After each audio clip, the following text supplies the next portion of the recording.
What did you see in real time on the controversial call, no call? What, real time, listen, it's not even a judgment call. It was so obvious. You know, a judgment call to me is bang, bang, or whatever.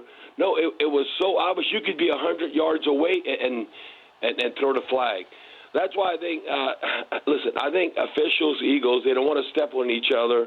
So they kind of, okay, I'm afraid to call that because, maybe that's not the area that I need to be throwing the flag. But you got to get it right.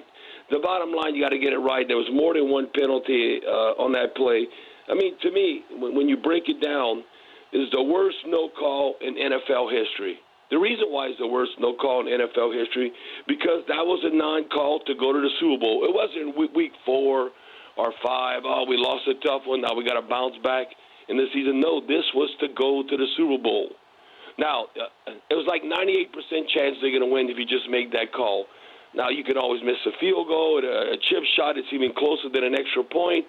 And the Rams, in theory, would have had about a 2% chance to win. Maybe, I don't know, a Rams miracle like it was in Minneapolis, but they had like 15 seconds. The bottom line is the Saints got job, but Dan, I know exactly what the NFL needs to do. Okay. And just the optics of this, to look right. You could not have an official from Los Angeles or from California doing a Rams or Chargers game. For instance, you could not have an official, because this goes on right now, you could not have an official from Louisiana or from the Gulf Coast, the Gulf South, because we got fans all the way Mobile, Alabama, Pensacola, Florida, doing the Saints game. It does not look good when you have maybe, because everyone grew up somewhere. To me, like, for instance, if you those California referees, you got to go do the Patriots-Chiefs game. You don't do the local team. And I think the NFL has to address this. The cost of flying these officials all over, having them really full-time, because they have to be held competent, because that is a call that you cannot miss. You cannot even miss that call in high school or any time. That would be interference, whether it's the 40s, 50s, 60s, any decade of football, that's an obvious interference call. And at the NFL level, to go to the Super Bowl, come on. It costs people a lot of money, a lot of players, a lot of lives, a lot of legacies. That's why it's unacceptable. Okay, but you're saying that, is it just the optics of having a referee from California, or is there a bias that you think was there consciously or subconsciously? Well, you don't need that perception, because the betting public, or how the public views things, the same thing in college football when you look at the SEC. And you look how we're football crazy down here and what officials call what games.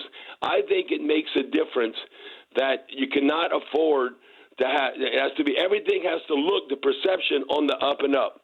Because some people, they'll just say, oh, well, that person's from Los Angeles.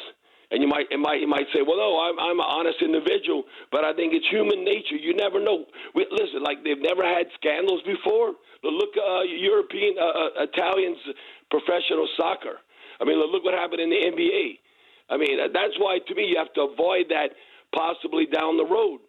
I mean, how can that individual not call or somebody in that crew throw the flag? It wasn't like bang, bang. It was so obvious you could be over 100 yards away and make that call. For more Dan Patrick Show, tune to Audience Channel 239 on DirecTV or download the Dan Patrick Show app.